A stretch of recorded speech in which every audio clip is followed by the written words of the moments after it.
The crisp autumn air nipped at my face as I made my final rounds through Whispering Pines National Park. The sun had long since dipped below the horizon, leaving behind a tapestry of stars that twinkled against the inky black sky. I'd been a ranger here for over a decade, but tonight felt different. The forest was unusually quiet, as if holding its breath in anticipation of something ominous. I checked my watch, 11:45 p.m. In just 15 minutes, the blood moon would reach its peak. It was a rare celestial event that had the whole town buzzing with excitement. Tourists had flocked to the park in droves, eager to witness the spectacle from one of the best vantage points in the state. We'd set up a designated viewing area near Crow's Peak, where my fellow rangers were stationed to manage the crowd. As I navigated my truck along the winding dirt road, the radio crackled to life. "Hey Sarah, you copy?" It was Mike, my supervisor and friend of many years. "I'm here, Mike, what's up?" I responded, grateful for the company, even if just over the airwaves. "Just checking in, how's the South Quadrant looking?" I glanced out the window, scanning the dense tree line. "All clear so far. It's eerily quiet out here, though. Haven't seen a single critter all night." Mike chuckled, but there was an edge to his voice. "Yeah, it's the same up here. Even the wolves are silent. It's like the whole forest is holding its breath." A chill ran down my spine at his words, echoing my own thoughts. "Any trouble with the tourists?" "Nah, they're behaving themselves. Excited but calm. We've got about 100 people up here. You heading this way soon?" I looked at my watch again. 11:50 p.m. "Yeah, I'm about 10 minutes out. Just need to check on the Peterson campsite, and then I'll join you guys." "Sounds good. See you soon, Sarah. Over and out." As the radio fell silent, I couldn't shake the feeling of unease that had settled in my gut. I'd been through countless nights in this forest, but something about tonight felt off. The air seemed thicker, charged with an energy I couldn't explain. I rounded a bend and spotted the Peterson campsite up ahead. The family of 4 had arrived earlier that day, insisting on a more secluded spot to view the blood moon. I'd tried to convince them to join the main viewing area, but Mr. Peterson was adamant. "We came here for a wilderness experience," he'd said with a grin that didn't quite reach his eyes. As I pulled up to their campsite, I immediately sensed that something was wrong. The fire pit was cold, with no signs of recent use. Their tent stood eerily still, its entrance flapping gently in the breeze. "Hello?" I called out, stepping from my truck. "Mr. Peterson? Mrs. Peterson? Is everything all right?" Silence greeted me. I reached for my flashlight, its beam cutting through the darkness as I approached the tent. "If anyone's in there, this is Ranger Walker. I'm coming in to check on you." With a deep breath, I unzipped the tent and peered inside. Empty. 4 sleeping bags were neatly laid out, but there was no sign of the family. A half-eaten bag of chips lay on top of one of the bags, as if its owner had suddenly dropped it and left. My heart began to race. I swept the flashlight around the campsite, looking for any clues. That's when I saw it, a trail of footprints leading into the forest. 4 sets, 2 large, 2 small. The Petersons had wandered into the woods, and I grabbed my radio. "Mike, come in. We've got a situation." Static. "Mike, anyone copy?" More static. I checked my watch. 11:58 p.m. The blood moon was about to reach its peak, and I had a missing family and no radio contact with my team. Every instinct told me to get in my truck and drive to the main viewing area, but I couldn't leave the Petersons out there alone. With a deep breath, I clicked on my body camera, checked my gear, and plunged into the forest, following the trail of footprints. The trees loomed over me, their branches reaching out like gnarled fingers, scratching at my jacket. The beam of my flashlight danced across the undergrowth, casting long shadows that seemed to move of their own accord. As I pushed deeper into the woods, the air grew colder, and an odd mist began to curl around my ankles. The hairs on the back of my neck stood on end, and I couldn't shake the feeling that I was being watched. Suddenly, a blood-curdling scream pierced the night, causing me to stumble. It was unlike anything I'd ever heard. Part human, part animal, and filled with a primal terror that made my blood run cold. I broke into a run, my heart pounding in my ears. The footprints I'd been following vanished, obscured by the mist that now reached my knees. I was running blind, guided only by the echoes of that terrible scream. Then, as suddenly as it had started, the forest fell silent once more. I skidded to a stop, gasping for breath, my flashlight beam darting frantically from tree to tree. That's when I saw it. A figure standing motionless about 20 yards ahead. "Hello?" I called out, my voice shaking. "Mr. Peterson, is that you?" The figure didn't move. As I took a tentative step forward, a beam of red light broke through the canopy above. The blued moon had reached its apex, bathing the forest in an otherworldly crimson glow. And in that hellish light, the figure slowly turned to face me. It wore Mr. Peterson's clothes, but the thing that looked back at me was no longer human. Its eyes glowed with a feral hunger, its mouth stretched in a rictus grin filled with razor-sharp teeth. As it let out a low, guttural growl, I realized with horror that the night was just beginning. And somewhere in the distance, a wolf began to howl. My instincts screamed at me to run, but I stood frozen, transfixed by the grotesque transformation before me. Mr. Peterson's body twitched and convulsed, his bones cracking audibly as they reshaped themselves. His fingers elongated into razor-sharp claws, and coarse dark fur sprouted across his skin. "Mr. Peterson," I managed to choke out, "if you can hear me, please fight this." The creature's only response was a bone-chilling roar that shook the very air around us. It lunged forward with inhuman speed, closing the distance between us in a heartbeat. I barely had time to dodge, feeling the rush of air as its claws sliced through the space where my head had been moments before. I stumbled backward, my training kicking in despite the surreal horror of the situation. "This is Ranger Walker," I shouted into my radio as I ran, praying for a response. "I need immediate backup at the Peterson campsite. We have a—" I faltered, unsure how to describe what I was seeing. "We have a hostile situation." Only static answered me. The creature that was once Mr. Peterson crashed through the underbrush behind me, snarling and snapping. I could hear its heavy breathing, feel its hot breath on the back of my neck. My lungs burned as I pushed myself harder, weaving between trees and vaulting over fallen logs. Suddenly, the ground disappeared beneath my feet. I tumbled down a steep embankment, branches and rocks tearing at my clothes and skin. I came to a bruising stop at the bottom. The wind knocked out of me. Gasping for air, I scrambled to my feet, searching frantically for my flashlight. A twig snapped in the darkness. I froze, straining my eyes against the blood-red moonlight filtering through the canopy. Shadows seemed to move of their own accord, and every rustle of leaves sent a fresh jolt of adrenaline through my system. "Sarah, is that you?" I nearly cried with relief at the sound of a human voice. "Mike, thank God, where are you?" My supervisor emerged from behind a large oak tree, his uniform torn and dirty. He was limping slightly, and even in the dim light I could see a nasty gash across his forehead. "What the hell is going on, Sarah?" he asked, his voice trembling. "The tourists, they all just went crazy, started attacking each other, transforming into... I know," I cut him off, not wanting to hear it said out loud. "I saw it happen to Mr. Peterson. We need to get out of here. Call for backup." Mike nodded, reaching for his radio. Before he could speak into it, a chorus of howls erupted from all around us. These weren't the familiar cries of wolves. They were deeper, more guttural, tinged with an almost human quality that made my skin crawl. "Run!" I yelled, grabbing Mike's arm and pulling him along. We crashed through the undergrowth, the sounds of pursuit growing louder behind us. I could hear heavy breathing, the snapping of jaws, the scraping of claws against bark. My mind raced, trying to make sense of what was happening. The blood moon, the transformations, the feral behavior. It was like something out of a nightmare or a cheesy B-movie. But the danger was all too real. "The ranger station," Mike gasped between breaths.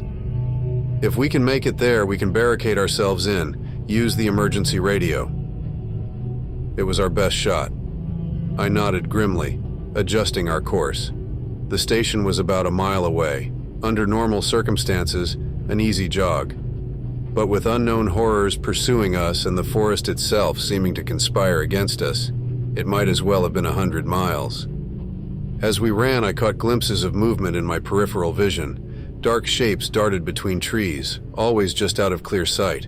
The howls had stopped, replaced by an eerie silence broken only by our labored breathing and pounding footsteps. We burst into a small clearing, and for a moment I dared to hope we might have lost our pursuers. That hope was shattered by a blood-curdling shriek from above. I looked up just in time to see a twisted, bat-like creature descending upon us. Its wingspan was easily 10 feet, its body a nightmarish fusion of human and animal features. "Get down!" I shouted, tackling Mike to the ground. The creature swooped over us, razor-sharp talons grazing my back. I bit back a cry of pain, rolling to my feet and drawing my sidearm in one fluid motion. The bat thing banked for another pass, its glowing red eyes fixed on us with predatory focus. I took aim and fired twice. The shots echoed through the forest, momentarily drowning out the creature's shriek of rage. One bullet found its mark, tearing through a leathery wing. The monster spiraled out of control, crashing into the trees with a sickening crunch. "Nice shot," Mike said, his voice filled with awe and terror in equal measure. Before I could respond, a low growl rumbled from the edge of the clearing. We turned to see a pack of wolf-like beasts emerging from the shadows. They were massive, easily twice the size of normal wolves, with elongated snouts filled with dagger-like teeth. But it was their eyes that froze the blood in my veins, unmistakably human eyes, filled with a terrible intelligence and hunger. "Oh God," Mike whispered. I think that's the Henderson family. They were at the viewing area with their dogs." The realization hit me like a physical blow. These creatures weren't just animals driven mad by some strange phenomenon. They were people, tourists, maybe even some of my fellow rangers, transformed into monstrous parodies of the forest's wildlife. As the pack began to circle us, I made a split-second decision. "Mike, on my signal, run for that big pine tree. I'll cover you." He nodded, tensing to sprint. I raised my gun, took a deep breath, and fired a shot into the air. The sudden noise startled the wolf creatures, buying us a precious few seconds. "Now!" I yelled. Mike took off, and I fired several more shots, aiming at the ground near the beast's feet. They snarled and snapped, but hesitated to charge. I backed away slowly, keeping my gun trained on the pack leader, a massive black creature with a silver streak down its back. Just as I reached the tree, my foot caught on an exposed root. I stumbled, my gun slipping from my grasp. In an instant, the pack leader launched itself at me, jaws open wide. I closed my eyes, bracing for the impact. Instead, I heard a meaty thud and a yelp of pain. My eyes flew open to see Mike standing over me, a thick branch in his hands. He'd swung it like a baseball bat, catching the wolf creature mid-leap. "Come on," he shouted, pulling me to my feet. We clambered up the pine tree, its rough bark biting into our hands as we climbed higher and higher. The wolf creatures circled below, snarling and snapping, occasionally leaping up to claw at the lower branches. Finally, we reached a sturdy branch about 30 feet up. As we caught our breath, I took stock of our situation. We were alive, but trapped. My gun lay on the forest floor below, useless to us now. We had no radio contact, no way to call for help. And all around us, the forest teemed with transformed horrors that had once been ordinary people and animals. I looked up at the blood moon, still hanging ominously in the sky. Its malevolent red glow seemed to pulse, as if alive and aware. Whatever had caused this nightmare, I was certain it was tied to that celestial event. But would the madness end when the moon set, or had it unleashed something that couldn't be undone? As if in answer to my unspoken question, a new sound rose from the forest, a haunting, multi-layered howl that seemed to come from everywhere at once. The wolf creatures below us went silent, their ears perking up. Then, as one, they melted back into the shadows, leaving us alone in the tree. "What was that?" Mike whispered, his face pale in the moonlight. I shook my head, a deep sense of dread settling in my gut. "I don't know, but I have a feeling we're about to find out." The forest fell into an unnatural silence, as if holding its breath, and in that quiet, we heard it. Heavy footsteps, drawing closer. Whatever was coming, it was big, and somehow, I knew it was coming for us. The heavy footsteps drew closer, each impact sending tremors through the tree we clung to. Mike and I exchanged terrified glances, both of us instinctively trying to make ourselves as small and quiet as possible. The branch we sat on suddenly felt precarious, swaying gently in the night breeze. As the source of the footsteps entered the clearing, my breath caught in my throat. It was enormous, easily 15 feet tall, with a massive barrel-shaped torso covered in thick, matted fur. Its arms were long and powerful, ending in hands large enough to crush a man's skull like an eggshell. But it was the creature's head that truly chilled me to the bone. Atop its hulking frame sat the head of a gigantic elk, complete with an impressive rack of antlers that seemed to glow faintly in the crimson moonlight. Its eyes, however, were disturbingly human and hauntingly familiar. "Chief Hawkins," Mike breathed beside me, naming the very person I'd recognized in those eyes. The creature, the thing that had once been our beloved Chief Ranger, tilted its monstrous head back and let out another of those multi-layered howls. The sound reverberated through the forest, setting my teeth on edge and causing flocks of transformed birds to take flight in the distance. As the echoes of the howl faded, Chief Hawkins, or the beast he had become, fixed his gaze directly on our hiding spot. There was no doubt in my mind that he knew exactly where we were. Those human eyes held recognition, but they also burned with a primal inhuman hunger. "We need to move," I whispered urgently to Mike. "If that thing decides to charge the tree, we're done for." Mike nodded, his face ashen. "Where to? We're surrounded by God knows what out there." I scanned our surroundings, desperately searching for an escape route. That's when I spotted it. About 20 feet away, the sturdy branch of a neighboring oak tree stretched out invitingly. "There," I said, pointing. "If we can make it to that oak, we might be able to move through the canopy." Mike looked at me like I'd lost my mind. "You want us to jump? Sarah, that's insane." "You got a better idea?" I hissed back, acutely aware of the monstrous Chief Ranger still staring up at us. Before Mike could respond, Chief Hawkins made his move. With surprising agility for something so large, he charged at our tree. The impact shook us violently, nearly dislodging us from our perch. "Jump!" I yelled, not waiting for Mike's agreement. I launched myself towards the oak branch, arms outstretched. For a heart-stopping moment I was airborne, the ground dizzyingly far below. Then my hands closed around rough bark and I scrambled to pull myself up onto the branch. I turned back just in time to see Mike make the leap, his face a mask of terror. He didn't quite make it. Mike's fingers scrabbled at the edge of the branch, unable to find purchase.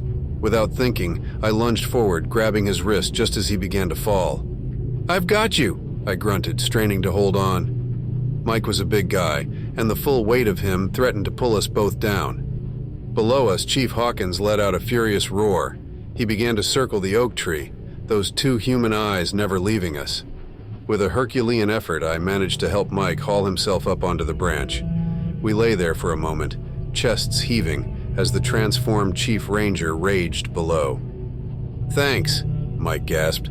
"I thought I was done for." I nodded, too winded to speak. As I caught my breath, I tried to think through our options. We couldn't stay in the trees forever, but the ground was clearly not safe. We needed a defensible position, somewhere we could hole up and try to contact the outside world. "The fire tower," I said suddenly, the idea hitting me like a bolt of lightning. "It's not far from here. If we can make it there, we'll have a good vantage point and access to the emergency radio." Mike's eyes lit up with hope. "Yeah, that could work.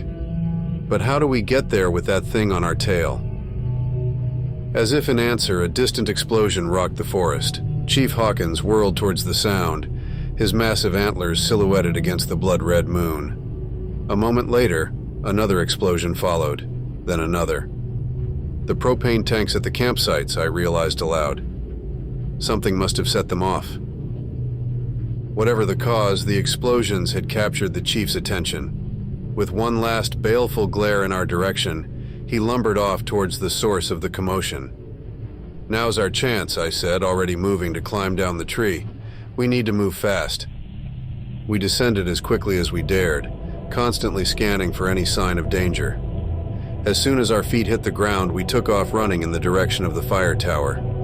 The forest around us was alive with unnatural sounds, screeches, howls, and roars that had no place in these woods. We ran until our lungs burned, dodging through the underbrush and leaping over fallen logs. Twice we had to change course to avoid packs of those wolf creatures, and once we froze in terror as a flock of mutated ravens passed overhead, their feathers gleaming like razor blades in the moonlight. Finally, mercifully, we broke through the tree line and saw the fire tower looming before us. It was an old structure, built decades ago, rising 100 feet into the air on a skeletal frame of steel. As we approached the base of the tower, a blood-curdling shriek split the air. I looked up to see a winged shape descending rapidly, another of those bat-like monstrosities. "Run!" I shouted, sprinting for the tower's ladder. We scrambled up the metal rungs, the creature's wings buffeting us as it swooped past. I could hear its angry screeches as it banked for another pass. "Faster!" Mike yelled from below me. I climbed with every ounce of strength I had left, my arms and legs burning with the effort. The bat thing made another pass, its talons scraping against the metal frame of the tower with a sound like nails on a chalkboard. Just as I thought my strength would give out, I reached the trap door leading into the tower's cabin. I heaved it open and pulled myself inside, then turned to help Mike up the final few rungs. We slammed the trap door shut just as the bat creature slammed into it from above. The whole cabin shook with the impact. Gasping for breath, I staggered to the window. The creature was circling the tower, shrieking in frustration. But it wasn't alone. In the clearing below, I could see shapes moving in the shadows. Wolf creatures, twisted deer, and other horrors I couldn't even begin to describe. They were gathering, drawn by our presence. "We're surrounded," I said, my voice barely above a whisper. Mike joined me at the window, his face grim. "Yeah, but they can't get to us up here. We just need to wait it out until dawn." I checked my watch. It was just past 1 a.m. Dawn was still hours away. "If we make it to dawn," I muttered. Mike squeezed my shoulder reassuringly. "We will. Come on, let's see if we can get that radio working." We turned our attention to the ancient radio equipment that took up one corner of the cabin. As Mike fiddled with the dials, trying to find a clear frequency, I took stock of our supplies. There wasn't much. A few bottles of water, some stale granola bars, and a dusty first aid kit. Suddenly, the radio crackled to life. "Repeat. This is an emergency broadcast. All residents of Whispering Pines and surrounding areas are advised to stay indoors. Lock all doors and windows. Do not attempt to leave your homes. Military assistance is en route. If you are in a safe location, stay where you are. If you require immediate assistance." The message repeated, offering a glimmer of hope. Help was coming. We just had to survive until it arrived. A thunderous impact shook the tower, nearly knocking us off our feet. I rushed to the window to see Chief Hawkins at the base of the structure, his massive hands wrapped around two of the support beams. "Oh God," Mike breathed. "He's trying to bring it down." As the transformed Chief Ranger began to shake the tower, I realized with horror that this siege was far from over. The night was still young, the blood moon still high in the sky, and we were trapped, 100 feet in the air as the forest and its mutated denizens raged below. I gripped the windowsill tightly, my knuckles turning white. "Hold on," I whispered, though whether to Mike or to myself I wasn't sure. "Just hold on." The fire tower swayed precariously as Chief Hawkins continued his assault. Each impact sent tremors through the structure, rattling the windows and causing the ancient floorboards to creak ominously. Mike and I clung to whatever we could grab, our eyes wide with terror. "We need to do something," Mike shouted over the cacophony of metal groaning and creatures howling below. "This tower won't hold forever." He was right. Already I could hear the screech of bolts coming loose, the pop of welds giving way under the strain. My mind raced, searching desperately for a solution. Then I spotted it, a flare gun mounted in a dusty case on the wall. "Cover me!" I yelled to Mike, making a dash for the case. As I fumbled with the latch, Mike positioned himself at the window, armed with nothing more than a broken chair leg. "Hurry, Sarah! I think he's climbing up!" I finally got the case open and grabbed the flare gun, checking to make sure it was loaded. Just one shot. It had to count. I joined Mike at the window and my heart nearly stopped. Chief Hawkins had indeed begun to scale the tower, his massive form moving with surprising agility. Those human eyes, set in that monstrous elk's head, locked onto mine. For a moment I thought I saw a flicker of recognition, a hint of the man he once was, but it was quickly consumed by that primal, alien hunger. "Chief," I called out, hoping against hope to reach whatever humanity might remain. "Chief Hawkins, please. It's us, Sarah and Mike. You know us." The creature paused in its ascent, tilting its head as if confused. For a heart-stopping moment, I dared to hope. Then it let out a bone-chilling roar and resumed climbing with renewed vigor. "It's no use," Mike said, his voice cracking. "Whatever he was, he's gone now." I nodded grimly, raising the flare gun. "I'm sorry, Chief," I whispered. I took aim and fired. The flare shot out with a whoosh, trailing sparks as it arced through the air. It struck Chief Hawkins square in the chest, exploding in a burst of blinding red light. The transformed ranger let out a howl of pain and rage. His grip on the tower loosened, and for a terrifying moment he teetered on the edge of falling. Then, with a swipe of his massive arm, he somehow managed to extinguish the flare. "No," I breathed, the flare gun slipping from my numb fingers. Chief Hawkins fixed us with a look of pure hatred, any trace of humanity now completely gone. He opened his mouth, revealing rows of jagged teeth, and let out that multi-layered howl that seemed to shake the very air. From the forest below, a chorus of howls answered. The creatures were rallying to their leader. "We're out of options," Mike said, his face pale in the crimson moonlight. "Any ideas?" Before I could respond, a new sound cut through the night, the rhythmic thump of helicopter blades. A moment later, a spotlight pierced the darkness, illuminating the tower and the monstrous form of Chief Hawkins. "This is the National Guard," a voice boomed from a loudspeaker. "Unidentified creature, step away from the tower immediately." Chief Hawkins roared in defiance, shaking the tower violently. The helicopter banked, bringing a mounted gun to bear. "Mike, get down," I yelled, pulling him to the floor just as the night erupted in gunfire. The sound was deafening in the confined space of the tower cabin. Bullets tore through the walls, sending splinters flying. Outside, I could hear the wet impact of rounds finding their mark, accompanied by howls of pain and fury. When the gunfire finally stopped, an eerie silence fell. Cautiously, I raised my head to peer out the shattered window. Chief Hawkins was gone. Whether he'd fallen or retreated into the forest, I couldn't tell. The clearing below was littered with the bodies of various creatures, some still twitching. As I watched, the survivors melted back into the shadows of the forest. The helicopter hovered near the tower, its spotlight now focused on us. "Survivors, identify yourselves," the voice commanded. "Park Rangers Sarah Walker and Mike Chen," I shouted back, my voice hoarse. "We need immediate evacuation." "Understood. Stand by for extraction." As the helicopter maneuvered closer to the tower, I helped Mike to his feet. He was bleeding from a cut on his forehead where a splinter had grazed him, but otherwise seemed okay. "We made it," he said, a note of disbelief in his voice. "We actually made it." I nodded, but couldn't shake the feeling that this was far from over. As we waited for the helicopter to lower a rescue harness, I gazed out at the forest. The blood moon still hung in the sky, bathing the landscape in its malevolent red glow. And in the shadows between the trees, I could see eyes watching us. Dozens of pairs, glowing with an unnatural light.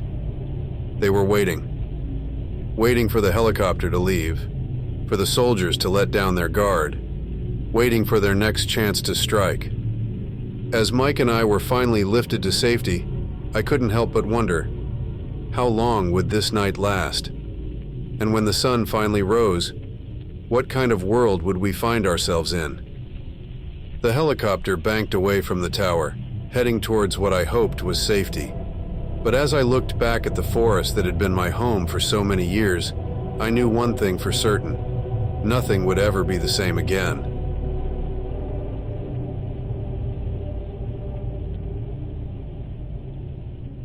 If you have enjoyed this story, please subscribe and leave a like. Please suggest some ideas for future stories that you would like to hear. Thanks for listening.